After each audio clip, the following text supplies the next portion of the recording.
جہاں جہاں علم کا ذکر ہو رہا ہے، اردو کا ہو رہا ہے، وہاں دلی کا بار بار حوالہ دیا جا رہا ہے، چاہے وہ سر سید احمد خان کے دور میں ہے، چاہے وہ شبلی کو ہم نے پڑھا، چاہے غالب کو پڑھا، کسی کو بھی پڑھا، تو دلی کا بار بار ذکر ہے، کیونکہ اردو جو ہے اس کے گرد و نواح میں اور اس شہر میں جو ہے وہ پروان چڑھی۔ خیر، دلی آ گئے، جہاں مولوی عبد الخالق کے شاگرد ہوئے۔ بعد میں دلی کالج میں داخلہ لیا۔ اب یہ دلی کالج انگریزوں نے بنایا تھا، انگریز اس وقت تک آ چکے تھے، اور وہاں انہوں نے داخلہ لیا۔ وہاں سے فارغ التحصیل ہونے کے بعد عملی زندگی کا آغاز کنجہ ضلع گجرات میں ایک اسکول میں مدرس کی حیثیت سے کیا۔ وہاں یہ مدرس یعنی ٹیچر تھے، درس دیتے تھے، پڑھاتے تھے۔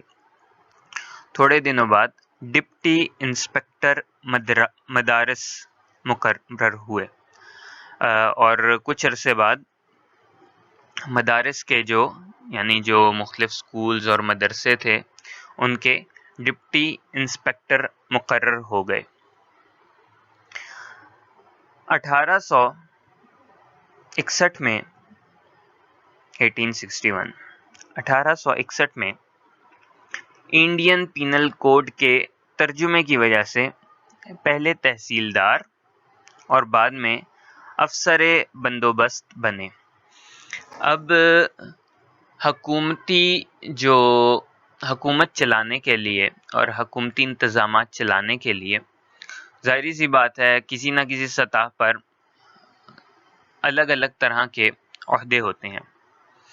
اب ہم نے وہ عہدے جو ہیں ان کو انگریزی نام دے دیے ہیں، جیسے ACDC اسسٹنٹ کمشنر، ڈپیوٹی کمشنر وغیرہ وغیرہ۔ تو پہلے یہ سارے نام جو ہوا کرتے تھے وہ فارسی کی وجہ سے فارسی اور ہندی میں ہوتے تھے، کیونکہ ہمارے متحدہ ہندوستان میں اس وقت فارسی جو ہے وہ سرکاری زبان کے طور پر بولی جاتی تھی، اس لیے یہ جو عہدے ہوتے تھے ان کے نام جو ہوتے تھے وہ فارسی میں ہوتے تھے، جیسے جمعدار، تحصیلدار، چوکیدار، اسی طرح افسر بندوبست۔ سالار جنگ کی ایما پر انگریزی ملازمت چھوڑ کر حیدرآباد دکن میں ملازمت اختیار کی۔ سالار جنگ عہدہ ہے جنرل کا، ٹھیک ہے، فیلڈ مارشل اس دور کے تھے، انگریز تھے، تو ان کے کہنے پر جو ہے وہ حیدرآباد دکن میں آ گئے۔ ایک عرصے تک وہاں خدمات انجام دینے کے بعد ملازمت چھوڑ کر دلی آ گئے اور بقیہ زندگی یہیں گزاری، یعنی جہاں پر انہوں نے بچپنے میں تعلیم حاصل کی تھی وہیں پر یہ واپس آ گئے۔ آپ کے ناول اصلاحی انداز کے حامل ہیں، یعنی اصلاحی ریفارمز کرنے والے، بہتری کرنے والے، صلح کرنے والے، غلطیاں ٹھیک کرنے والے۔ اور ناول کیا ہوتے ہیں؟ ناول ابھی آپ آسان الفاظ میں یہ سمجھ لیں کہ ناول جو ہیں وہ ہم کہانی کو کہیں گے، اس کے بعد ہم یہ بھی پڑھیں گے کہ ناول آخر ہوتے کیا ہیں۔ آپ کے ناول اصلاحی انداز کے حامل ہیں کیونکہ انہوں نے مسلمانوں کی اصلاح کا کام لیا۔ اگرچہ ڈپٹی نذیر احمد کی مقصد پسندی نے ناول کے فن کو کسی حد تک متاثر کیا ہے، لیکن یہ مقصدیت ان کے اسلوب بیان کی لطافت اور چاشنی کو ختم نہیں کرتی۔ بات تھوڑی پیچیدہ اور مشکل ہے، میں وضاحت کرنے کی کوشش کرتا ہوں کہ جس سے آپ کو سمجھ آ جائے، اور وہ یہ ہے کہ مقصدیت پسندی ہے، یعنی جب آپ لٹریچر لکھتے ہیں تو اس کے دو ایکسپیکٹ ہوتے ہیں، دو پہلو ہوتے ہیں۔ ایک یہ ہوتا ہے کہ آپ اس میں دلکشی، خوبصورتی کتنی پیدا کر رہے ہیں، اور دوسرا ہوتا ہے کہ آپ یہ جو لکھ رہے ہیں، جو چیز بنا رہے ہیں یا شاعری کر رہے ہیں یا کوئی تحریر لکھ رہے ہیں، اس کا مقصد کیا ہے۔ تو اگر آپ کا مقصد تبلیغ ہوگا اور دوسرے کی اصلاح کرنا ہوگا تو پھر آپ کی کہانی غائب ہو جائے گی، دلچسپی کا عنصر غائب ہو جائے گا، وہ جو مزہ ہوگا، انٹرٹینمنٹ غائب ہو جائے گی، اور نظر جو آئے گا وہ ہوگا صرف اور صرف نصیحت۔ تو چونکہ مقصدی ناول لکھے، اس لیے جو فن ہے، جو خوبصورتی ہے، جو کہانیاں ہیں، وہ کسی حد تک غائب ہو جاتی ہیں، لیکن پھر بھی ان کا جو بیان کرنے کا انداز ہے، طریقہ کار ہے، مٹھاس ہے، اس کی چاشنی مٹھاس ہے، وہ ختم نہیں ہوئی، وہ بھی کچھ حد تک ہے۔ ان کی زبان علمی بھی ہے اور عوامی بھی۔ اب کیونکہ انہوں نے اپنے ناولوں میں معاشرے اور ماحول کو جو ہے وہ مرکز بنایا ہے، عورتوں پر بات کی ہے، تو اس لیے جو عورتوں کی خاص زبان ہے وہ غائب نہیں ہوتی۔ وہ جو بات کرنے کا، اردو بولنے کا ایک خاص انداز ہے، وہ لازمی نظر آتا ہے اور نظر آئے گا جب ہم ان کے ناول کا ایک حصہ پڑھیں گے۔ معاشرتی لطافتوں کے آئینہ دار محاوروں کے استعمال کا انہیں ملکہ حاصل ہے۔ ملکہ کہتے ہیں قوت کو، دسترس کو، عبور کو، یعنی ان کی ملکیت میں ہے۔ یعنی وہ اس قسم کے محاورے لکھتے ہیں، ان پہ کامل عبور رکھتے ہیں کہ جو معاشرے میں رائج ہیں۔ بالخصوص عورتوں کی مخصوص زبان، محاورے اور مکالموں کے وہ استاد تسلیم کیے جاتے ہیں۔ اب کچھ چیزیں ہوتی ہیں کہ جو کہ کسی خاص علاقے سے اور کسی خاص جنس سے جو ہے وہ تعلق رکھتی ہیں۔ بالفرض اگرچہ جو الفاظ اب میں دہرانے لگا ہوں یہ عمومی زبان میں آ جائیں گے، لیکن پھر بھی گستاخی معاف کیجیے گا۔ لڑکے آپس میں باتیں کر رہے ہوں گے تو وہ یار کا لفظ استعمال کریں گے، ابے کا لفظ استعمال کریں گے۔ تو یہ خاص قسم کے، اسی طرح اور بھی بہت سے محاورے ہوں گے، الفاظ ہوں گے کہ جو اپنی بول چال میں، اپنی گفتگو میں بکثرت استعمال کریں گے۔ اسی طرح خواتین ہیں، اگر وہ خواتین، وہ لڑکیاں اردو گھرانوں سے تعلق رکھتی ہیں تو ان کی زبان پہ ہائے اللہ رہے گا، توبہ توبہ رہے گا۔ پنجابی ہیں تو اللہ جی ان کی زبان سے بے ساختہ نکلے گا۔ اسی طرح میری ذاتی رائے ہے اور میں نے اپنے ذاتی تجربے سے سیکھا ہے کہ جو پختون ہماری بہنیں ہوتی ہیں ان کی زبان سے خدایا پکا نکلتا ہے۔ اگرچہ میرا تلفظ ویسا نہیں ہے، لیکن پھر بھی جو بات بیان کرنے کی کوشش کی جا رہی ہے وہ یہ ہے کہ جو عمومی زبان ہوتی ہے، نہ کہ علمی، ایک وہ علمی زبان ہوتی ہے کہ جو علم دینے کے لیے استعمال کی جاتی ہے، عالموں کی زبان، اور عمومی زبان وہ ہوتی ہے جو بازاروں میں بولی جاتی ہے، گھروں میں بولی جاتی ہے۔ تو انہوں نے اپنے ناولوں میں علمی زبان سے ہٹ کر عمومی زبان استعمال کی، اور بالخصوص جہاں عورتوں کی زبان استعمال کی ہے وہ زبان نظر آتی ہے اور دلچسپی پیدا کرتی ہے ان کی تحریر میں، کہ جہاں عورتیں نظر آئیں گی ان کی تحریر میں، ان کے ناول میں، ان کی کہانیوں میں، تو وہ اپنے خاص انداز سے بات کر رہی ہوں گی۔ نذیر احمد دہلوی کا شمار اردو کے ارکان خمسہ میں ہوتا ہے۔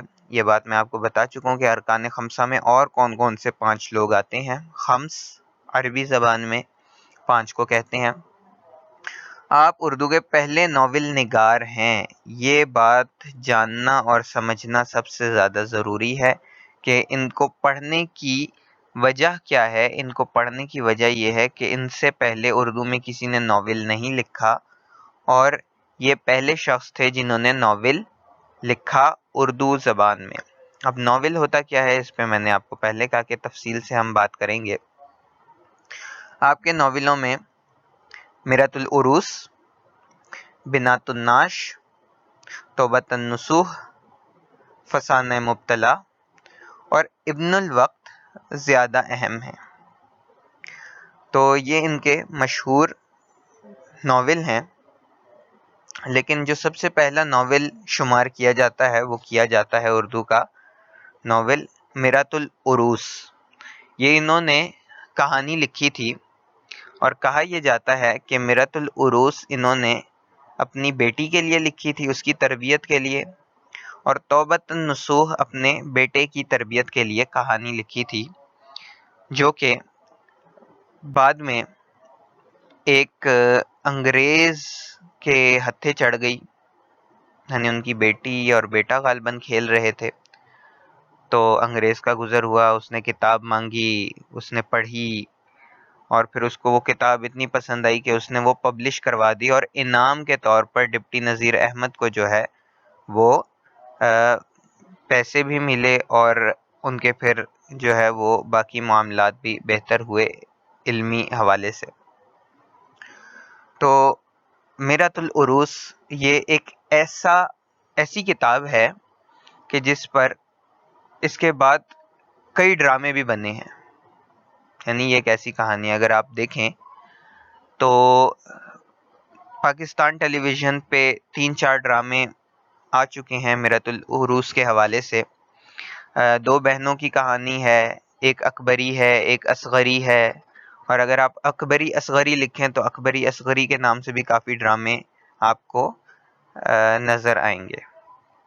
تو یہ اتنی اہم کتاب سمجھی جاتی ہے، اور اس کہانی کے بارے میں بتاؤں کہ جب ڈپٹی نذیر احمد نے یہ کہانی لکھی، یہ ناول لکھا، تو کہا یہ جاتا ہے کہ جب یہ چھپا تو لوگ جو ہے وہ اس میں موجود کردار جو ہیں، جیسے اصغری تھا تو اصغری کا گھر ڈھونڈتے پھرتے تھے کہ ہم نے اس لڑکی سے ملنا ہے جس کی یہ کہانی ہے، کہ اتنا شدید اثر اس نے اپنے معاشرے پہ اور پڑھنے والوں پر چھوڑا تھا۔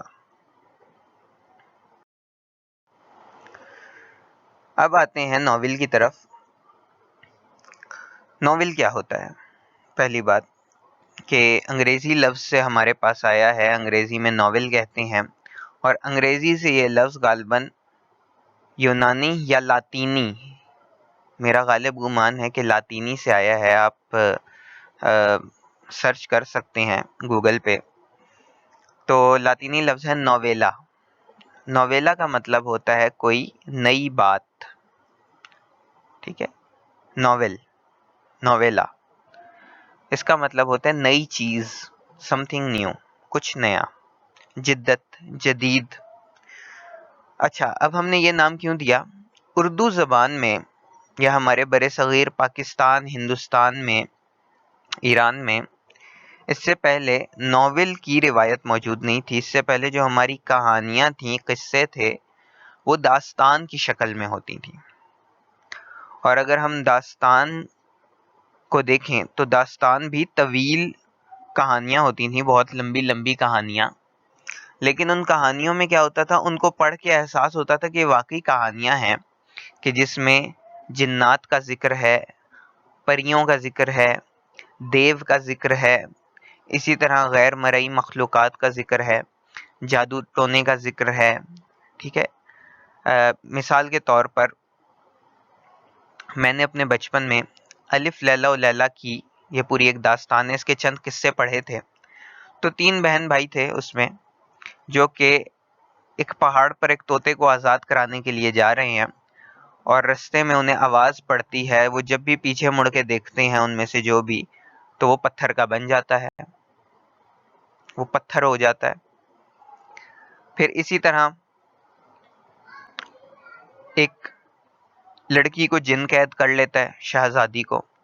جن کی جو جان ہے، جن کو اگر ماریں تو اس کو کچھ نہیں ہوگا، بلکہ اس کی جان ایک طوطے کے اندر ہوگی، اور وہ طوطا کہیں دور ہوگا، کسی جزیرے پہ پنجرے میں قید ہوگا، طوطے کو مار دیا، جن خود مر گیا۔ تو اس طرح کے قصے اور کہانیاں ہوتے تھے۔ جیسے آج کے دور میں ہم ہیری پوٹر لے سکتے ہیں۔ ہیری پوٹر جو ہے وہ اگر دیکھا جائے تو ہماری داستانوں کی ہی ایک جدید شکل ہے، کہ اس میں بھی جادو ہے، چھڑی ہے، اور اسی طرح ایک طلسماتی فضا موجود ہے جیسی ہماری داستانوں میں ہوتی تھی. جب ہم ناول کی طرف آئے، تو ناول میں ہم نے بالکل جو حقیقت نگاری ہے اس کو فروغ دیا. اب یہاں اگر ہم تعریف پڑھیں، ناول وہ کہانی ہے جس کی بنیاد حقیقی زندگی پر ہوتی ہے. یہ سب سے اہم اس کا پوائنٹ ہے کہ ایک ایسی کہانی ہے. جب ہم نے کہانی کہہ دیا تو اس کا مطلب جھوٹا واقعہ ہے، واقعہ آپ خود گھڑ رہے ہیں، لیکن اس کی بنیاد کیا ہوگی؟ حقیقی زندگی پر ہوگی. یعنی اس میں جو لوگ ہوں گے وہ ہوا میں نہیں اڑ سکیں گے. اس میں جو لوگ موجود ہوں گے وہ جادو کی چھڑی گھما کر دوسرے کو بکرا نہیں بنا سکیں گے. اس میں اگر ہیرو بیمار ہوتا ہے تو وہ ہسپتال جائے گا. ٹھیک ہے، یعنی اس طرح کی حقیقی زندگی ہے جو کہ ہمارے ارد گرد موجود ہے. اس میں زندگی کا کوئی ایک دور اس طرح پیش کیا جاتا ہے کہ وہ اپنے تمام تر رنگوں کے ساتھ موجود ہوتا ہے. جب ہم کسی مختصر چھوٹی کہانی کا ذکر کرتے ہیں تو اس میں ہم دیکھتے ہیں کہ اگر کسی شخص کی کہانی، کسی شخص کا قصہ لے رہے ہیں، افسانہ لے رہے ہیں، تو اس میں چھوٹی سی زندگی ہوتی ہے اور ختم. لیکن جب ناول ہوتا ہے اس میں ہمیں ایک آدمی سب کچھ کرتا ہوا نظر آتا ہے جو کہ ایک عام آدمی کرتا ہے، کیونکہ ہمارے پاس کہانی بہت طویل ہوتی ہے، قصہ بہت طویل ہوتا ہے، تو اس میں ہمارے پاس وقت بہت ہوتا ہے ان تمام چیزوں کو بیان کرنے کا. کہ کوئی سیڑھیوں سے گر گیا تو کسی نے گاڑی چلائی، کسی نے کھانا کھایا، کسی نے جو ہے وہ برتن دھوئے، کسی نے کتاب پڑھی، کوئی دوسرے سے ملا مارکیٹ میں، بازار میں کھڑا ہو کے کسی نے باتیں کی. اس طرح کے واقعات شامل ہوتے ہیں. کہانی کے واقعات کے بہاؤ میں ایک فطری پن ہوتا ہے، یعنی نیچرل لگتا ہے. اس طرح نہیں لگتا کہ زبردستی کہانی بنائی جا رہی ہے. اس کے کردار گوشت پوست کے انسان ہوتے ہیں. جب ہم یہ لفظ استعمال کرتے ہیں گوشت پوست کا انسان، تو یعنی ایک جیتا جاگتا انسان، نہ کہ جیسا ہماری داستانوں میں ہوتا تھا کہ ایک دیہاتی بچہ ہے گاؤں والا اور اس کے اندر بس خوبیاں ہی خوبیاں ہیں. وہ ہیرو ہے تو بس اس کے اندر کوئی برائی آ ہی نہیں سکتی، اس کو بخار نہیں ہو سکتا، اس کو بھوک نہیں لگ سکتی. ایسا نہیں ہوتا، بلکہ گوشت پوست کے انسان ہوتے ہیں. ان میں خوبیاں بھی ہوتی ہیں اور خامیاں بھی ہوتی ہیں. اچھائی اور برائی جیسے ہر شخص میں ہوتی ہے، وہ ساری چیزیں موجود ہوتی ہیں. کرداروں کے مکالموں کی زبان ان کے مرتبے اور مزاج کے مطابق ہوتی ہے. بچہ ہوگا تو بچوں والی زبان بول رہا ہوگا، بڑا ہوگا تو بڑوں والی زبان بول رہا ہوگا. تو یہ ہے ناول کی تعریف کہ ایک کہانی ہوتی ہے جو کہ تھوڑی طویل اور تفصیلی ہوتی ہے. کیونکہ اس میں زندگی کا ایک دور بیان ہوتا ہے. زندگی کا ایک واقعہ نہیں، ایک دور، اور پھر اس دور میں تمام تر رنگ موجود ہوتے ہیں. تو ناول جو ہے وہ تقریباً اگر ہم کہیں تو چھوٹا ناول جو ہے وہ یا ناولٹ وہ 100 صفحات کا ہوتا ہے، اور پھر اس سے زیادہ 150 200 300 400 500 ان صفحات پر مشتمل ناول ہوتے ہیں. کہ آپ دیکھیں ایک ناول لکھا گیا، کہانی اس کی اچھی تھی کہ ایک لڑکا کس طرح سے مذہب کی طرف مائل ہوتا ہے ایک امیر گھرانے کا، اور اس پہ ڈرامہ بھی بنا، اور اس ناول کا نام تھا، کوئٹہ سے لکھا گیا تھا، خدا اور محبت. پھر آپ دیکھیں اردو میں ایسے بے تحاشا ناول ہیں. ان دنوں جو مشہور جن کو بالخصوص خواتین پڑھتی ہیں ان میں نمل ہے عمیرہ احمد کا، پھر عمیرہ احمد کا پیر کامل ہے، پھر جنت کے پتے ہے، پھر نمرہ احمد کے ناول آ جاتے ہیں. ان میں قراقرم کے تاج محل اور مصحف اس طرح کے ہیں. ہاشم ندیم کے ناول آ جاتے ہیں، عبداللہ بچپن کا دسمبر. تو اس طرح کی کہانیاں، اس طرح کے ناول جو ہیں وہ موجود ہیں. اور اس کے ساتھ ساتھ اگر ہم دیکھیں جو کہ کچھ زیادہ ادبی قسم کے ناول ہیں جو کہ اچھے ناول ہیں، ان میں آپ راجہ گدھ دیکھ سکتے ہیں. راجہ گدھ کے علاوہ نسیم حجازی کے وہ ہیں، اور تلوار ٹوٹ گئی، اس پہ ڈرامہ بھی بنا ہے، یوسف بن تاشفین، اندھیری رات کے مسافر، اور بے تحاشا ہیں. خیر اگر ہم ذکر کرنا چاہیں، نام لینا چاہیں تو بہت سارے ہیں. یہ سارے آپ کو پڑھنے کی ضرورت نہیں ہے، آپ بس جنرلی سرچ کر سکتے ہیں کہ ناول کیا ہوتے ہیں، کیسے ہوتے ہیں. یہ تھا ہمارا آج کا لیکچر. تو امید کرتے ہیں کہ آپ کے لیے کافی سود مند ثابت ہوا ہوگا. اور آپ یہ بھی جانتے ہیں آپ نے کرنا کیا ہے کہ ڈپٹی نذیر احمد کے حوالے سے جو اہم سوالات بنتے ہیں، اگرچہ اس بار میں لکھ نہیں رہا، اور اس کی وجہ یہ ہے تاکہ آپ خود اس کے اہم سوالات بنائیں.